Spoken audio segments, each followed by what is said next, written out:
वहीं supreme court का बड़ा फैसला वीवीपीएटी पर सभी याचिकाएं खारिज कर दी गई हैं। वीवीपीएटी वेरिफिकेशन की मांग खारिज की गई है। बैलेट पेपर से भी मतदान की मांग जो है वो खारिज कर दी गई है। तो ये बड़ी जानकारी, बड़ा अपडेट, इस वक्त का बड़ी खबर आपको बता रहे हैं, जहां सुप्रीम कोर्ट का बड़ा फैसला वीवीपीएटी पर सभी याचिकाएं खारिज कर दी गई हैं। वीवीपीएटी वेरिफिकेशन की मांग भी खारिज कर दी गई है और इसके साथ ही आपको बता दें कि बैलेट पेपर से भी मतदान की मांग खारिज कर दी गई है।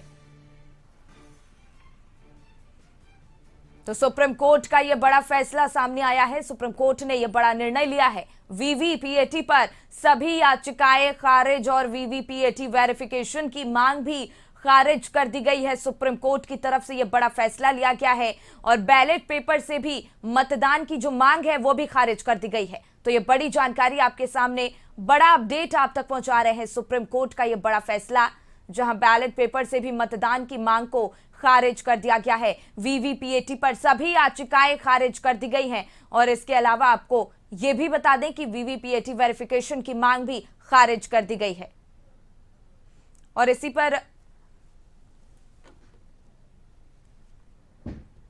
इसी पर एडिटर इन बिहार अशोक जी हमारे साथ जुड़ गए। देखिए अशोक जी, सुप्रीम कोर्ट का यह बड़ा फैसला सामने आया है। वीवीपीएटी पर सभी याचिकाएं खारिज कर दी गई हैं।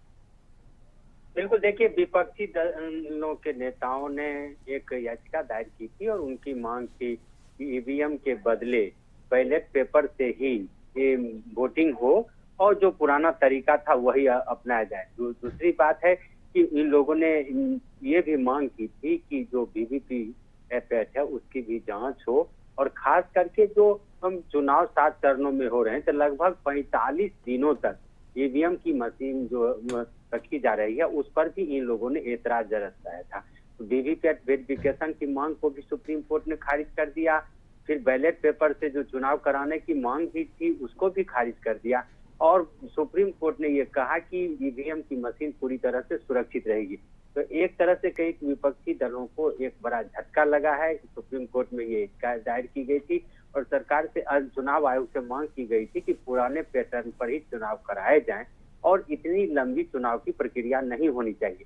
लेकिन सुप्रीम कोर्ट ने इन सब मामलों को एक साथ लेते हुए इस पर बातचीत की और अब कहा है कि ईवीएम से ही मतदान होगा और वीवीपैट मामले में भी सभी याचिकाओं को खारिज कर दी और कहा गया है कि वीवीपैट से 100% पर्ची मिलान भी नहीं होगा। इन लोगों ने मांगा था कि वीवीपैट की पर्ची जो है उसका जो हर पर्ची का मिलान हो, लेकिन सुप्रीम कोर्ट ने इसे भी खारिज कर दिया। उन्होंने कहा कि वानगी के तौर पर कुछ वीवीपैट का मिलान हो सकता है लेकिन 100% उसका मिलान की जरूरत नहीं है। और बैलेट पेपर से जो मतदान की मांग की गई थी उसकी भी याचिका खारिज हो गई है और सुप्रीम कोर्ट ने कहा है कि अब ईवीएम से ही मतदान होगा।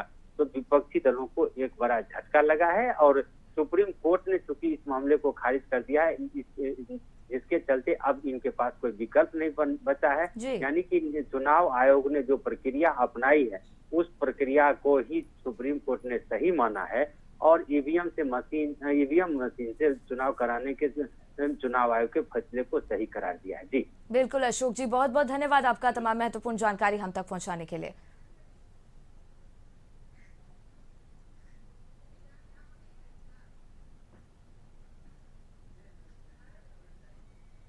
और यहां रुकेंगे एक छोटे से ब्रेक के लिए, फौरन होंगे हाजिर।